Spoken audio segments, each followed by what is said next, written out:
My son said I was too old, too slow, and too much of a burden, so he put me in a nursing home without my consent and moved into my house like I was already dead. But I wasn't confused, I wasn't finished, and while he thought I'd fade away quietly, I was planning something else, something he'd feel every time he opened his front door. This is how I made him regret the day he ever underestimated his mother. I raised my son with hands that bled and a heart that never stopped stretching. Brian was all I had after my husband passed. I scrubbed floors until my knees cracked. I skipped meals when money got tight. I pawned my wedding band to buy his graduation suit. And I never once asked for thanks. I just thought love would come back around when it mattered. When I fainted in the kitchen that Tuesday morning, I didn't think much of it. Probably blood sugar. I was standing too long on an empty stomach. Brian rushed over that evening with his wife, Stephanie, acting all concerned. "Mama, we just want what's best for you," he said, while Stephanie nodded like she rehearsed it. They offered to help me settle my affairs. That was the phrase Brian used like I was already halfway gone. They brought over soup, asked me about old documents, and kept telling me how hard it must be to keep up a house at your age. I didn't know that behind my back they'd already spoken to a lawyer. I didn't know they were whispering to neighbors that I was slipping mentally. I didn't know Stephanie had already started changing the locks. A week later, they invited me out to lunch. Said it was just the three of us. "You need a break." Brian smiled. "We're going to spoil you. I didn't pack a bag. I didn't bring my phone charger. I didn't even wear my good shoes.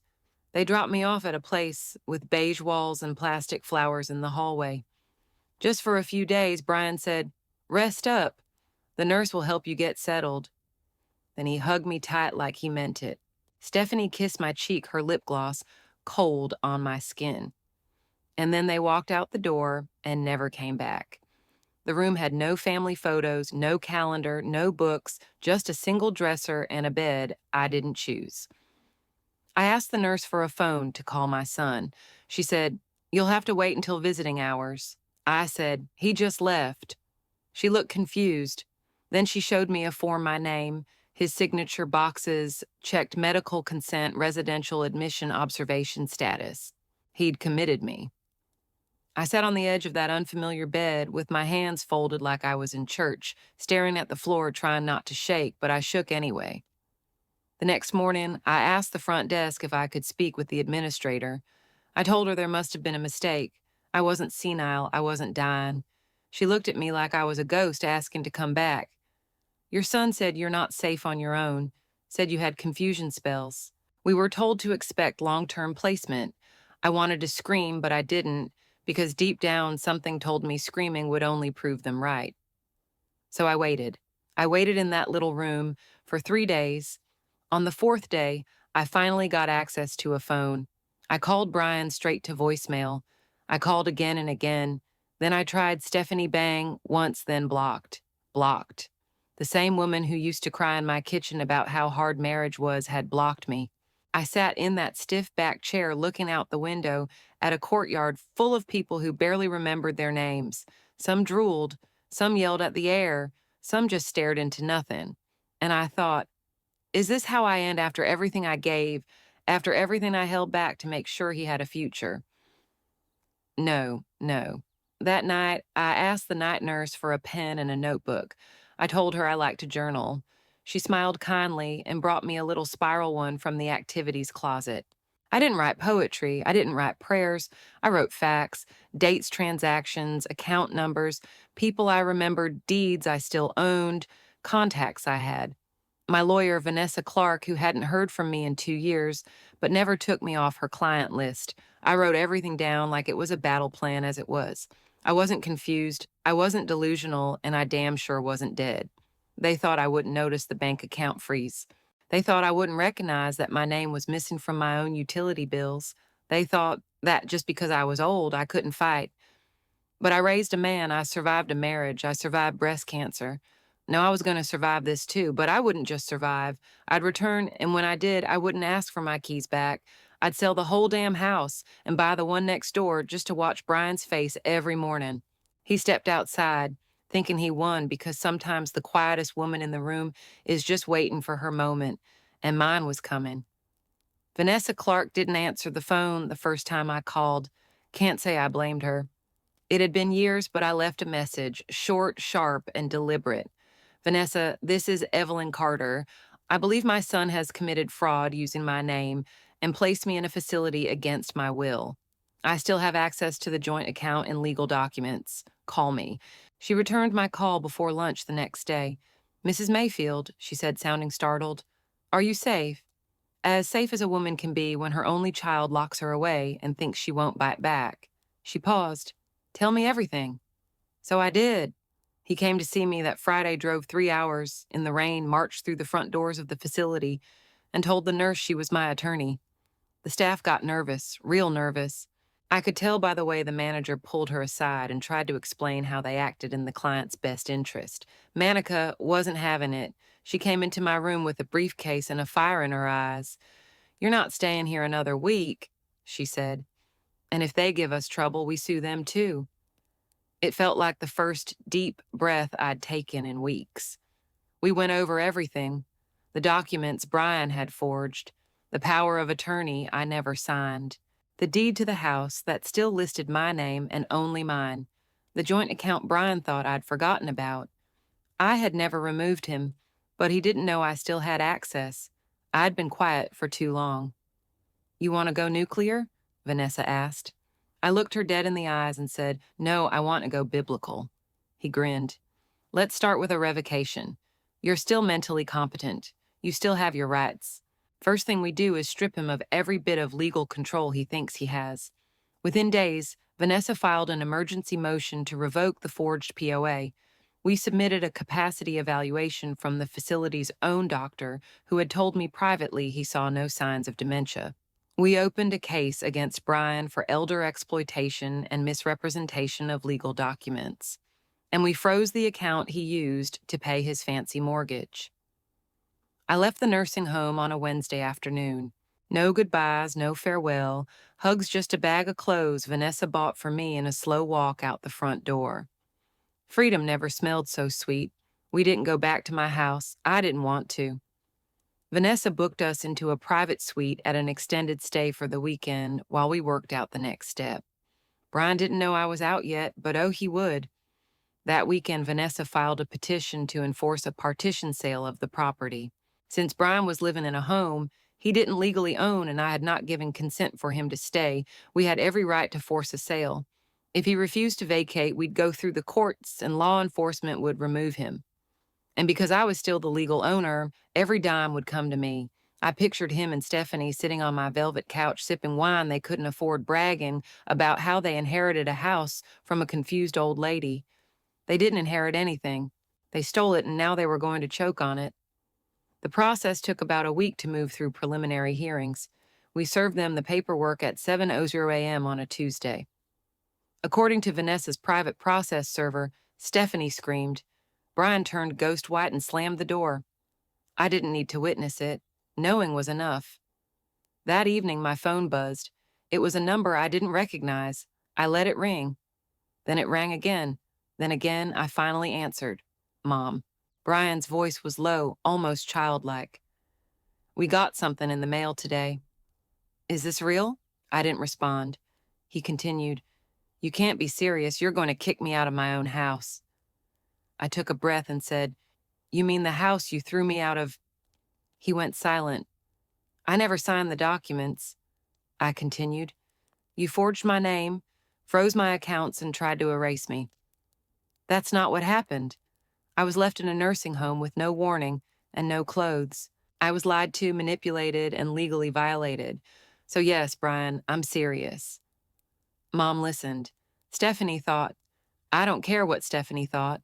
You're the one I raised, and you let her put me in a box before I was even buried. His voice shook. You're really going through with this? Yes, I said, and you have 30 days to get out. I hung up before he could respond. That night, I slept better than I had in months. Vanessa and I drank sparkling cider out of paper cups and watched old game shows in our hotel room. It wasn't glamorous, but it was mine, my choice, my moment. The next morning, we met with the buyer, a young black couple, newly married, looking for their first home. They loved the garden, loved the arched hallway, loved the soul of the place. I think it wants to be filled with love again, the wife said, running her hand along the kitchen counter. I nodded. It does. I accepted their full cash offer by the end of the day. We closed in less than 2 weeks. Brian didn't say a word, but Stephanie did. He sent me a message on Facebook. The goal were your family. I can't believe you're doing this. This was our future. I stared at it for a long moment, then typed one sentence back. No, I was your past. And you buried me too early, then I blocked her. I didn't cry, I didn't smile. I just breathed and waited for moving day, because I had one more step left in this plan. And I was saving the best for last. The last time I walked through my old house, it was nearly empty. Just dust shadows on the floor where my furniture used to sit, and a faint scent of lavender from the oil diffuser Stephanie insisted on using in every room. The kind that always gave me a headache. They were gone. Brian didn't fight the court-ordered sale. He didn't even show up for the final inspection. Stephanie left a box of half-used lotions and a note taped to the fridge that said, "You'll regret this." But I didn't regret a thing. The sale went through clean and legal. The young couple was thrilled. They called it their dream home. I shook their hands at closing and wished them well. And just like that, the house I once scrubbed clean with my bare hands. The home I gave up everything to preserve now belonged to someone who would respect it. With the money from the sale wired into my account, Vanessa asked the big question. Ready for step 2? I smiled. Oh, I've been waiting for step 2. We didn't rush. That's the trick. Revenge shouldn't come hot. It should come cool, deliberate, patient. We waited for Brian and Stephanie to finish moving out. We waited for the neighborhood gossip to die down, and then I did something they never saw coming. I bought the house next door. Cozy one-story with a rose bush out front and a back porch that faced their kitchen window. Who's perfect I paid in full, no mortgage. Vanessa did the paperwork. I signed with a pen that shook a little in my hand, not from weakness, but from the sheer satisfaction of what I was about to do. I didn't even tell Logan, my grandson. Not yet. I needed this moment to be mine first. The first day I moved in, I wore my best Sunday hat and sat on the front steps with a cup of sweet tea. Just sat, coming the world past, like any ordinary grandmother. And then Brian stepped outside. He was wearing gym shorts and a wrinkled t-shirt, holding a trash bag in one hand and a phone in the other. He looked tired. The way a man looks when he realizes the comfort around him was never really his. He froze when he saw me. I smiled. He turned around and went right back inside.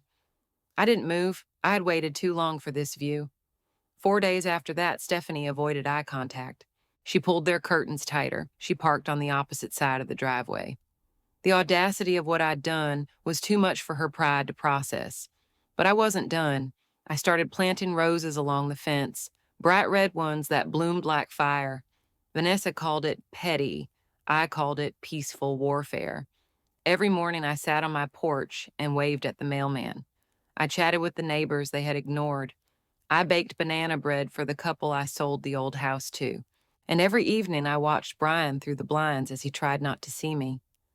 Stephanie's car started leaving earlier in the morning. Sometimes she didn't come back for days. Brian stayed inside most of the time, lights on at 2:00 a.m. TV flickering through the curtains. I could only imagine what their conversation sounded like, but I didn't have to imagine for long. One afternoon, Logan came walking down the sidewalk with his backpack slung low. He hesitated at the fence, then crossed over and knocked on my door. I opened it slowly.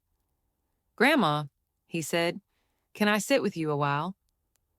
I didn't ask questions. I just opened the screen and let him in. We sat on the porch, side by side. I poured him a glass of iced tea, just like I used to when he was little and afraid of thunderstorms. He didn't say much at first. Then he said, "I heard what they did. I'm sorry." I didn't respond. I just looked at him. "They told me you had dementia," he said. "Said you weren't safe alone, but you don't look confused to me." I gave him a soft smile. "I never was." He leaned forward. "Why you buy the house next door? Because your father needed a reminder," I said, one he could see from his front porch every day. Logan snorted. "You're colder than I thought, Grandma," I laughed. Real full laugh. "No, baby, I'm just finished pretending I owe anyone my silence." He stayed for dinner that night. Told me he missed my sweet potatoes. that his mother never learned how to season anything properly. I didn't ask about their marriage. I didn't need to. Some storms speak for themselves. The next morning, Brian came to my door. I didn't flinch. I didn't get up. He stood on the porch, hat in his hand, like a child ready to lie. "Why are you doing this?" he asked. I sipped my tea, doing what living here across the street watching us. I tilted my head. "I bought this house because I like the view. You're trying to humiliate me." I shook my head. "No, Brian, that part already happened. You did that when you called me a burden." He looked away. I continued, "I raised you alone, carried you through everything. And when I needed help, you left me in a room with strangers, called it mercy, called it love." I thought. "No," I interrupted. "You didn't think. You took. You erased. You assumed I wouldn't fight back. You had no words." I stood slowly and walked to the door. "This is my piece, Brian. Don't knock unless you plan to earn your way back into it." Then I closed the door. I didn't cry. I didn't tremble. I just sat back in my chair and watched the roses bloom because the view never looked better. Some people think closure comes when someone says sorry. I don't believe that. I believe closure comes when you can sit in silence and know you no longer care what they think, when their presence no longer stirs your blood, when your peace is so loud it drowns out their shame. That's the kind of silence I woke up to every morning. Now the roses along my fence were blooming brighter. My kitchen smelled like lemon polish and cinnamon toast. I had started painting again, small canvases at first, just color studies. Then one morning, I painted a picture of my old house from memory. Except I replaced the windows with fog because that's what it felt like now. A beautiful place haunted by people who couldn't see straight. Brian had stopped speaking to me. Not a word since that morning on my porch. I'd seen him walk out to check the mailbox or take the trash out, but he never glanced my way. That was fine. I wasn't looking for reconciliation. I was looking for truth, to sit with him like a shadow he couldn't shake. Stephanie, on the other hand, had become louder, passive, aggressively loud. She threw garden parties in the backyard, blasting music during dinner time.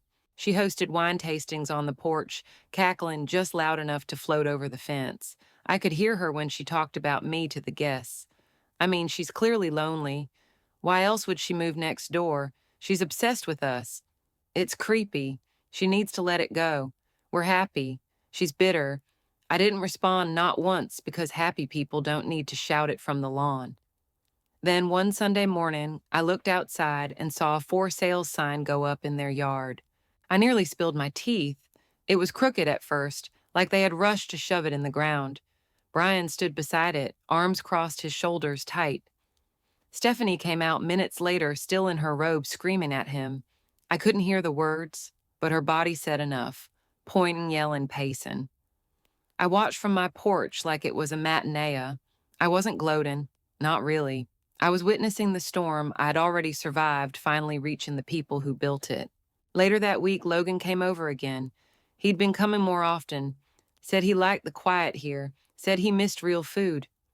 I didn't ask too many questions, but I noticed the way he never stayed the night at home anymore.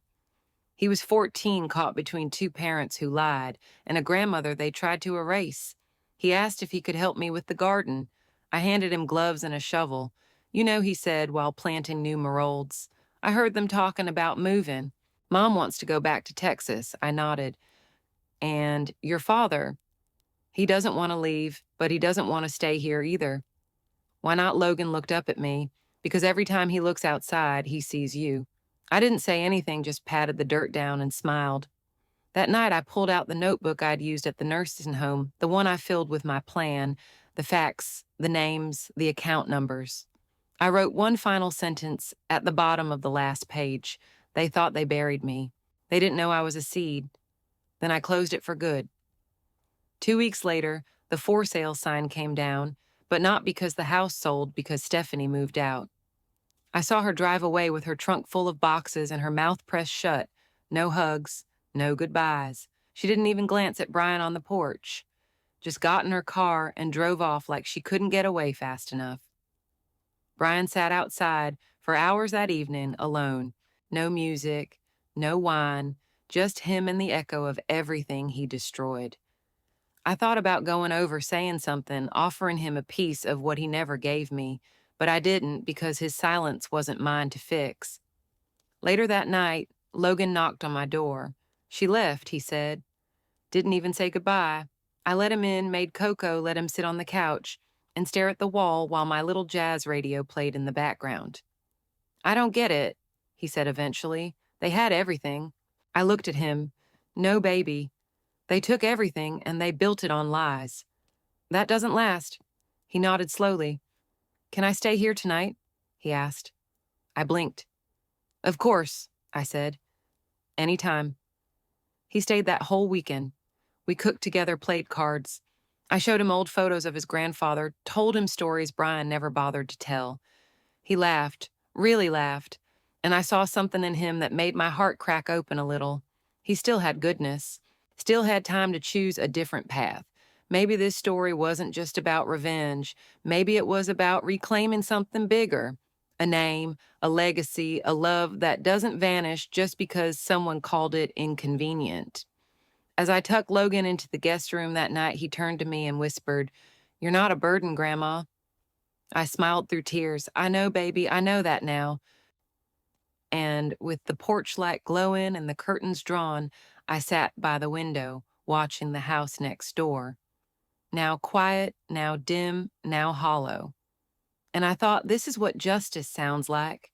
Not rage, not noise, just the hum of peace, returning where pain once lived. It had been 3 weeks since Stephanie left. The once bustling house next door was starting to look like a shell. No more garden parties, no more screeching wine nights, no porch lights left on. The curtain stayed drawn even during the day. Brian's car barely moved. It sat there gathering pollen as if even it had given up trying. Funny, isn't it? All that noise, all that showboating, and now nothing but quiet. Sometimes I'd see him through the window sitting on the couch, in the same wrinkled t-shirt eyes vacant like the walls were speaking to him and he couldn't answer back. Other times he'd sit outside on the steps with a beer in his hand and a look on his face like he was still trying to make sense of how it all slipped through his fingers. He never looked over at me, but he didn't need to. He could feel me there just like I'd once felt the cold absence of his voice when I was locked in that nursing home wondering why my only son had abandoned me like I was a burden too heavy to carry, and now he was carrying it alone. Logan had practically moved in with me by then. He split time between my house and school. Brian barely noticed. At least that's what Logan said. I don't think he cares anymore. Logan told me one night, over a plate of baked chicken and cornbread. He just stares at the TV, doesn't even change the channel. I didn't say anything. What could I say? It's hard to pity a man who stole your dignity and buried you alive. But it's also hard to hate the boy you once held against your chest and sang to during thunderstorms. Love is complicated like that. Logan was doing better, though. His eyes had light again. He smiled more. He helped in the garden, helped in the kitchen, and asked questions about his family history. Real questions. Questions Brian never cared to answer. That Friday, we went down to the church pantry together and dropped off some groceries. I saw a few familiar faces. One of the deacons pulled me aside and whispered, "We heard what they did to you, Miss Dolores. We're so sorry." I just smiled and said, "God restores what people try to ruin." They nodded, eyes soft with understanding.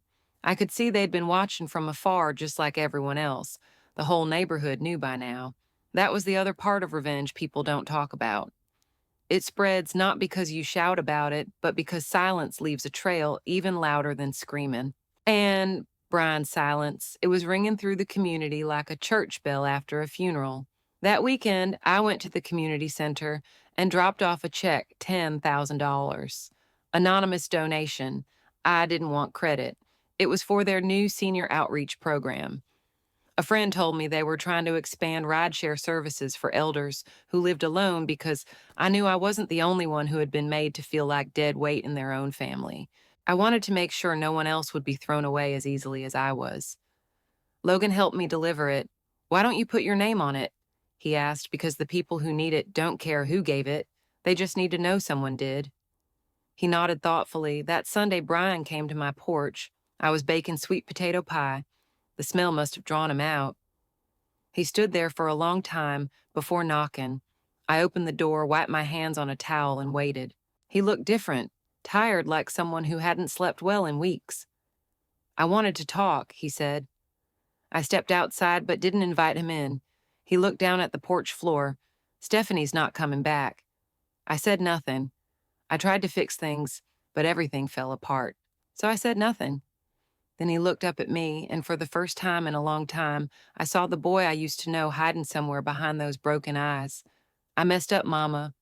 The words fell like bricks. I thought I was doing the right thing, I don't know. I got scared. I didn't want to lose everything trying to take care of you.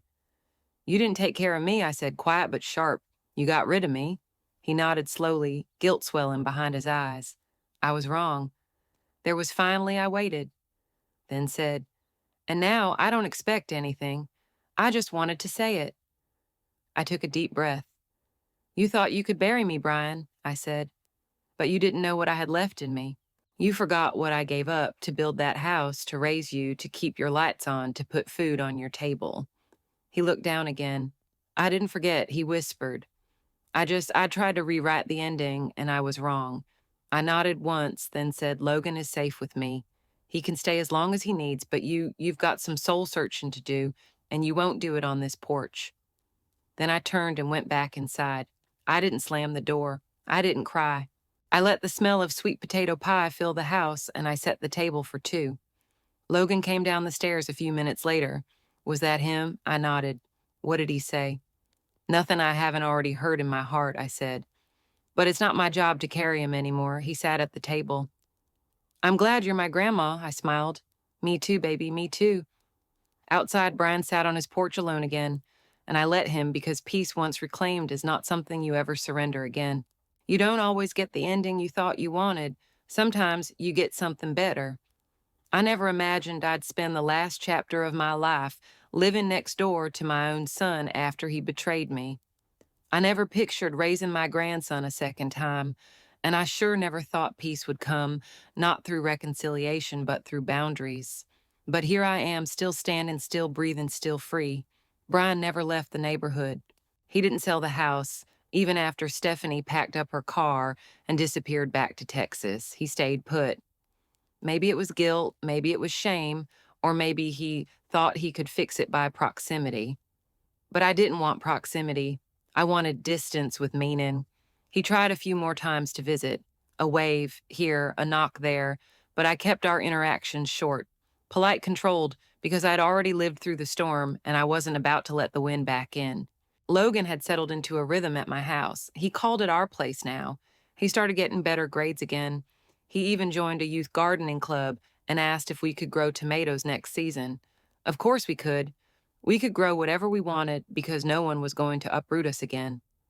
One morning, I got a certified letter from my lawyer, Vanessa Clark. Inside was the final draft of my will, neatly written, fully notarized, updated to reflect exactly what I wanted.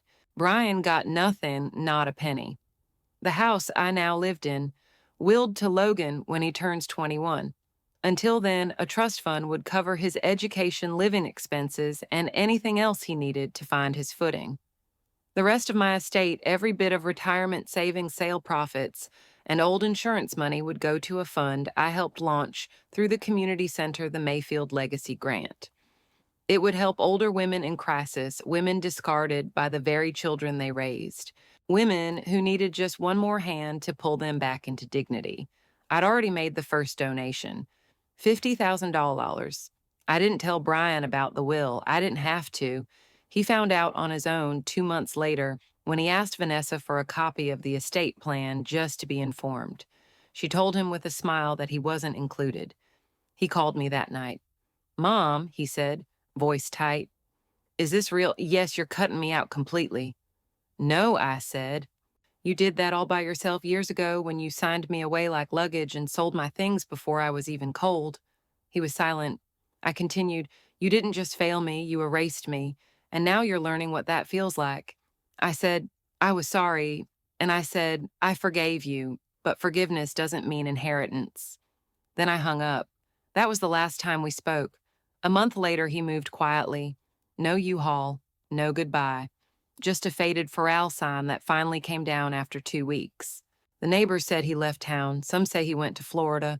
Others say he got laid off and moved in with friends. I don't know, and I don't need to, because the day he left, I sat on my porch with a cup of jasmine tea, looked out at the quiet street, and felt nothing but peace. Logan came outside with 2 muffins and sat beside me. "He's gone," he said. I nodded. Sometimes people leave when they realize they can't control the narrative anymore. "You think he'll ever try to come back?" "Maybe," I said. "But if he does, he'll find a fence that wasn't there before." I looked out at the garden, roses, blooming tomatoes starting to sprout, bees dancing through the marolds. Who is beautiful? Who is mine? Later that year, I was invited to speak at the Community Sense Elder Justice Seminar. They asked me to say a few words about financial abuse power of attorney scams and reclaiming your legal rights. I stood in front of that crowd, mostly women, mostly over 60, and told them the truth. "They will call you old," I said. "They will call you a burden. They will smile while stealing the life you built. But let me tell you something. There is power in the truth. There is power in silence. And there is power in the law if you're brave enough to use it." They clapped. A few women cried. One came up to me afterward, hugged me hard, and whispered, "Thank you for reminding me I'm not crazy." That's what it's really about, not just revenge, but legacy, making sure no one else gets left behind in a room that smells like bleach and pity, making sure our stories aren't erased just because we can't carry our groceries anymore. I went home that night and looked around the little house I once thought was a step down from my past. But it wasn't smaller, it was freer, it was lighter, and as Logan set the table and asked if we could bake cookies later, I realized I wasn't at the end of anything. I was finally at the beginning. They sent me to a nursing home and called me a burden, but I gave them a burden they'll never shake. Music.